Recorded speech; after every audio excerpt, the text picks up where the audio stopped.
Morning guys! Ayan, so nagbabalik na ako, no? Ayan, pasensya na guys at may pasok kasi ako. Alam niyo naman panggabi ang natin, ang pasok natin. Kaya most of the time nakikita niyo sa vlog is puro si Emma. Ayan, so syempre, sinishare din kasi ni Emma yung mga news ngayon, ano? May mga good news, bad news dito sa Calgary. Or I mean dito sa Canada pala. Ayan, so yun guys, so kung napanood yung video ni Emma, share niya sa inyo yung mga good news at saka bad news dito, especially sa mga international student. Yun yung mga guys, yung pwede na mag-work ng 40 hours. Pero yun guys, merong date yun. Yung mga nakapag-apply ng before December 7, 2023. Ayan, okay? And yun sa bad news, ayan, kung napanood nyo rin yung isang video niya, bad news kasi yung mga proof of fund dyan na kailangan ng mga international student is na doble, no? So yun, panoorin nyo na lang guys sa mga bago pa lang dito sa channel namin. Ayan, so anyway, akala ko pa naman walang snow ngayong week, pero ayan, pero light lang naman siya. Light. Tsaka wet snow to eh. Ayan o, pagbagsak niya, tunaw na rin siya ng konti. Yung mga puti na yan, dati pa yan eh. Pero ito na na nga to natuyo na. Pero yung bagsak ng snow, alos wala din naman.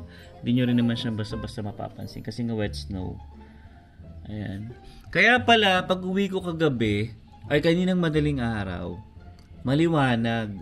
Kasi syempre yung nagre-reflect yung white nung sa baba at saka sa taas. Ganun kasi guys pagka maputi yung langit or yung ulap natin, yun daw yung mga yellow. Kaya maliwanag. Kaya pag uwi ko kanina mga 4:30, quarter to 5, sobrang liwanag niya. Sobrang liwanag niya. So ganun pala talaga siya. Pagka merong yellow yung ulap. Ayun nga pala guys, may nagtatanong kasi sa amin about dun sa insurance namin sa car. Kasi nga di ba guys, nagpalit tayo ng sasakyan. So yun, i-share namin sa inyo kung ano ba yung nakuha naming insurance, kung paano ba kami nakakuha ng insurance. Kasi guys, marami rin kaming tinawagan talaga ng mga car insurance company. Pero syempre, yung iba mahal, meron din namang sakto lang, tapos meron din naman yung talagang makakamura kayo. Kaya kailangan guys, more on research din. Tanong-tanong din sa mga kaibigan kung ano yung mga insurance company na pinagkukunan nila. Ayan, so yun, marami rin akong tinanong ng mga kaibigan natin o mga kasama ko sa trabaho na especially ganito nga na bago yung sasakyan natin, ano yung maganda at saka yung swak sa budget natin, di ba? Okay, so yun yung i-discuss namin ngayon ni Emma ngayon. Para at least ma-share din namin sa inyo yung experience namin, kung paano namin nagawa at kung magkano siya. Okay? Tawagin ko yung asawa ko kasi para mapag-usapan natin siya ng mas maganda. Ayan, so okay. O, sit down lang, baby. Ay, kulit yung sa yun. Dumi-dumi ng bahay. Pasensya na guys, no? Ang dami. Pinaglalabas yung mga Lego niya. Sige na. Ayan. So anyway, ayan. So kwento namin sa inyo guys yung yung experience namin, no? Yeah. Pamula umpisa hanggang ngayon. Itong topic na to, long overdue na. Ang dami na rin nagtanong kasi nung pagkakuha pa lang natin nung bagong sasakyan. Hindi lang namin nagawan kasi nga matagal pang tinapos or after a month pa namin tinapos yung sa TD na insurance namin. So, hindi agad nag-apply yung bagong insurance. Kaya hindi namin masabi agad magkano ba yung insurance sa bagong car. Yeah, so anyway pala guys, no, yung before ang insurance namin dun sa luma kong sasakyan, yung Dodge natin, yung Dodge 2009 natin is TD Bank. TD Bank. No, so yun yung unang-una naming nakunan. Pero nag-research din naman kami that time at siya yung mura. No? In-explore din natin yung iba. Syempre hindi namin pa alam lahat guys. Disclaimer, hindi kami nag-research sa lahat ng pwedeng maging insurance dito. More on ano lang yung ni-refer, ano yung sinasabing mura based sa mga recommendations ng friends and ng mga Facebook groups na na-join na namin. Yeah. So, yung unang nakuha naming insurance, so by way of background din, para ma-compare natin later on, sa Dutch Journey 2009 ay TD Bank, so TD Insurance, and ang amount nun is 199 a month, pero plus tax, so 209. So, yun na, 209 a month. So, ang dami nga nagsasabi na mura naming nakuha yan kasi first time and newcomers kami. So, yung iba kasi kapag mga bagong dating dito sa Canada, bagong drivers, nasa 300 to 400 yung range. So, nakuha lang namin yun ng $209. Kasi yung TD Bank, nagbibigay siya ng discount sa mga partner institutions niya. So, nagkataon na, since student ako ng SAIT, yan, may discount na binigay for being a student of SAIT. So, hindi ko na actually alam kung magkano yun. Basta, kinumpute na lang nila and ito yung naging result, which is $209 a month. Pero with tax na yan, with tax na yan. Kaya lang since ito ay old model na, 2009, so allowed tayo magkaroon ng one-way insurance. So hindi kami two-way doon. So luma naman na yung car, kaya okay lang daw yung one-way. Yan.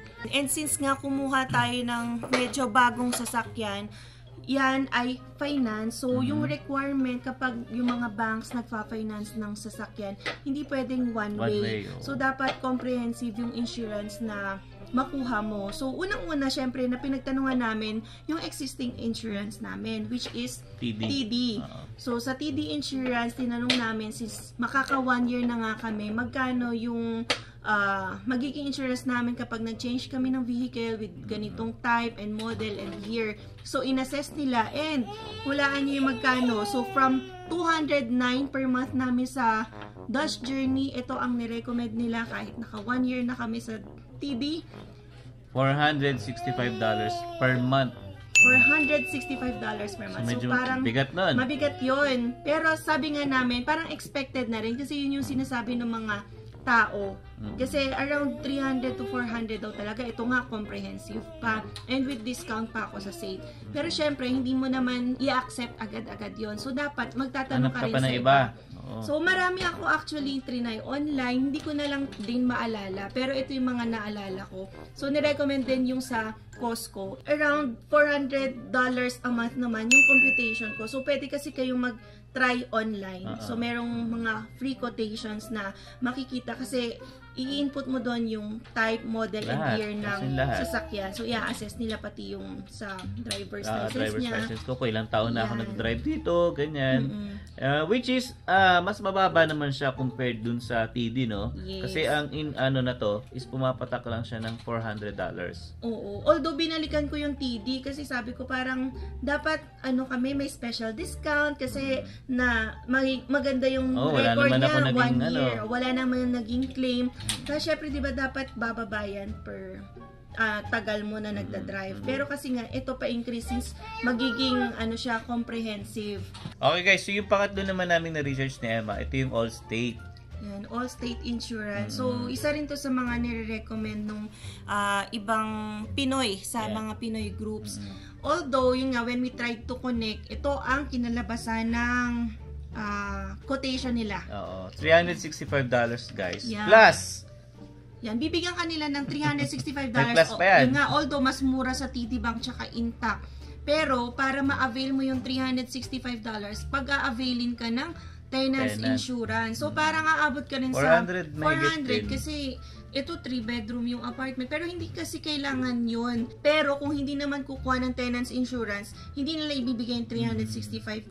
So, magi-increase yun. Kaya parang wala din kinaibahan sa TD and Intact. So, hanap na naman kami, tanong-tanong kung ano ba yung marirecommend na may mura. Actually, madaming sinasabi. So, marami pa naman ako, siguro talaga dyan. Mga online quotation. Pero ito, trinay ko rin cooperators kasi merong cooperator si Deb. So, trinay din namin mag-inquire. So, online lang din to na computation kasi input mo lang yung details mo sa, parang meron silang pre-filled na mga questions, tapos sasagutan mo na lang. Tapos may automatic computation at the end. So, magkano ang cooperators? Ito. So, una, actually, nung tumawag ako, nasa $320.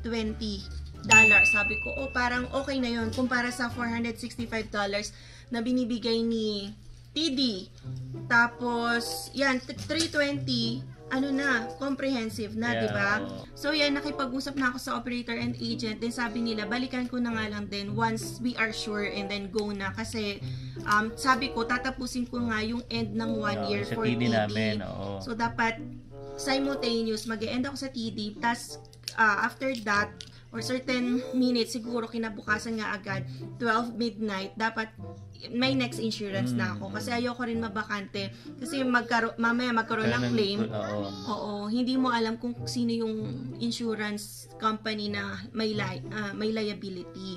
And then yun na nga, nung naging final na, sabi namin, okay, co-operators na, feel ko best deal na yung 320. Kasi nga, nagtatry pa rin nga ako sa iba. Mababa, Yun na yung mababa, 320 kasi 209, one way lang naman yun sa TD, tas old car pa namin yun.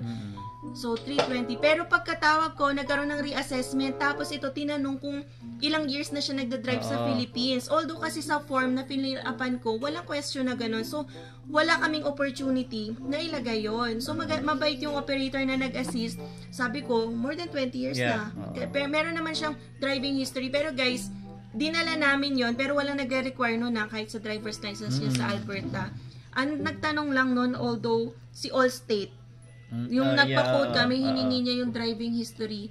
Pero konting years lang yung credit ni Allstate. Si co-operators, tinanong niya, sabi namin more than 20 years, and yan, from 320, ginawa kaming 298. Yeah, 298. So, tuwa-tuwa na kami. Okay na yun. 209 one way namin, tapos 2009 cars journey pa. Ito, 2022, mas bagong car and comprehensive pa.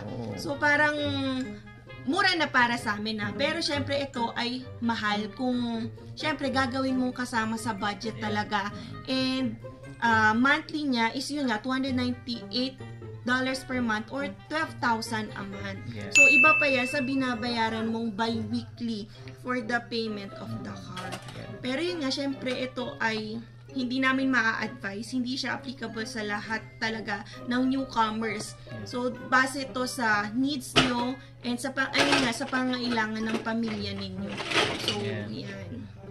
Saka, yun nga din, guys, kaya din naman kami, ako kumuha ng sasakyan nga na to, na, yun nga, na medyo modelo, kasi, syempre, kumbaga, hindi rin ako kampante pa dun sa, syempre, matagal na, 2009 pa yun, guys, no? And, tapos, mahilig kami mag-travel ni Emma, so, syempre, for safety rin, guys, kaya rin ako kumuha din na tong, nung sasakyan na to, although, hindi siya talaga bago, pero, at least, kahit pa paano, bago-bago, dahil last year lang naman siya.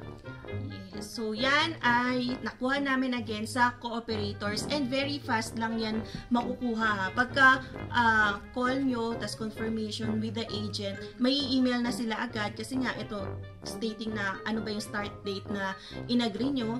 And then, yun, after few days, marireceive nyo na sa mailbox nyo yung all the documents, hard copy yun, including the pink form.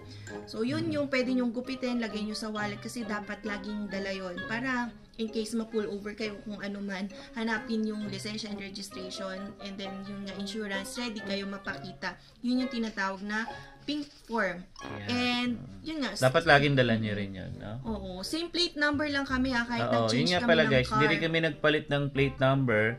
Kumbaga, yung plate number ko sa Dodge, yun na rin yung nilagay ko dito sa bago kong sasakyan. So, ganun dito sa Canada. Parang ownership mo yung plate sa'yo number. Na talaga yun parang sa'yo na talaga. Hindi siya kasama sa mabebenta mong sasakyan. So, sa insurance namin, nag-reflect pa rin na yung plate number na yun. Actually nga, guys, nagpaplano rin kami. Before pa naman, nung bago-bago pa lang ito sasakyan, sabi namin ni Emma, gusto mo magpa-customize tayo ng plate number. Pero ano lang naman yun, naisip lang na. Pero sabi namin, medyo malaki din kasi yung bayad, guys. Nasa 200 na. 200 plus. Oo, 220, ganyan. Balak namin palagay nga yung name namin. Sabi ko, saka na siguro. Saka na. Kasi ano na yan, di ba? Between want and need. Want na siya. So, hindi na siya hindi naman siya need. Talaga importante. Okay. Kaya sabi ko, kumbaga pumasok lang sa isip namin. Pero sabi namin, hindi na lang.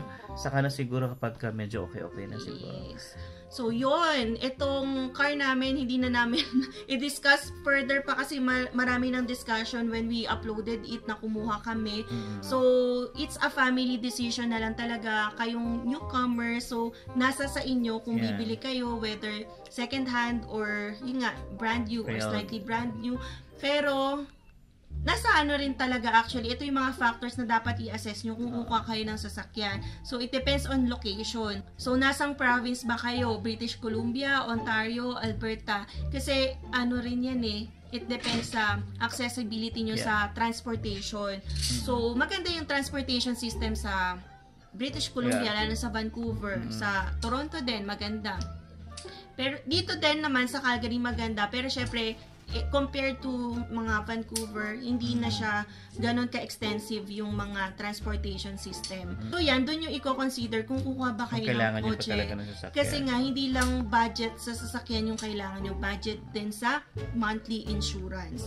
Yan. Kasi dito guys, yun nga, inano rin namin yung weather dito kasi nga, pagka during winter talaga, mahirap mag-commute talaga dito. Yeah. Yung iba kasi, kapag nakatira ka sa Vancouver, may mga kilala rin kami na sa Vancouver na hindi naman nagka-car. Yeah. Kasi maganda yung weather doon and accessible yung mga transportation system nila. Yeah. Pero yun, another factor din pala na kung i-consider niyo yung sa magka-car kayo o hindi dito sa Canada is kung meron kayong kids. Yeah. So meron kaming bata, ganyan, 2 years old lang, hindi na namin talaga kaya itulak ng malalayo para especially pagka nag-grocery tayo, ang hirap. Yes. Kumbaga, syempre, kasama namin si Sayon, tapos bubuhatin namin yung mga pinamili namin. So, medyo hassle talaga, guys. Yeah. Kaya, dito, para sa amin talaga, kailangan namin yung sasakyan. Yeah. And yun nga, kaakibat ng sasakyan ay insurance. Gastos. Gastos. Pero buti na lang dito sa Alberta, mas mura yung gas compared sa ibang provinces kasi nga oil and gas province to. Update ko kayo guys, from ngayon, ang gas namin is 111. Yan, 111. So, mura, no? So, 1.11, parang ganun. Pero ang tawag kasi, ang basa talaga nila naman, 111, parang ganun. Parang few months ago, nasa 160 yan, 170. Tapos sabi, may nagko-comment sa Vancouver daw, nasa 220. Yeah. Dito ngayon na bumaba, 111. Okay. So, yun guys, no? Yun yung magiging vlog natin ngayon. And sana nasagot namin yung yung mga nagtatanong dyan about sa insurance namin. Kung ano raw yung kinuha namin at magkano yung binabayad namin sa insurance namin. Ano pa rin kayo, research guys, tapos tanong kayong recommendations ng iba kasi nga, sa amin, ito yung sa experience namin, ito lang din yung reach namin. Yeah. So sabi nga namin, hindi namin natanungan lahat. So, mas maganda din, more inquiries para makuha nyo yung best price nyo para sa insurance nyo for your car. Yes, correct ka dyan. Okay, so yun guys, I hope na nag-enjoy kayo sa vlog namin. If may mga question kayo, and syempre, comment nyo na rin guys kung meron pa kayong alam na insurance company para at least yung mga subscribers natin dyan, makabasa dun sa mga comment section natin. Yun nga, mag-inquire din sila dun sa mga marirecommend. Oo, tama. Okay, so yun guys, at kung taga saan kayo, comment nyo na rin para at least alam namin kung hanggang saan nakakarating yung video namin ni Emma. Okay, so hanggang dito na lang. See you on the next one. Peace!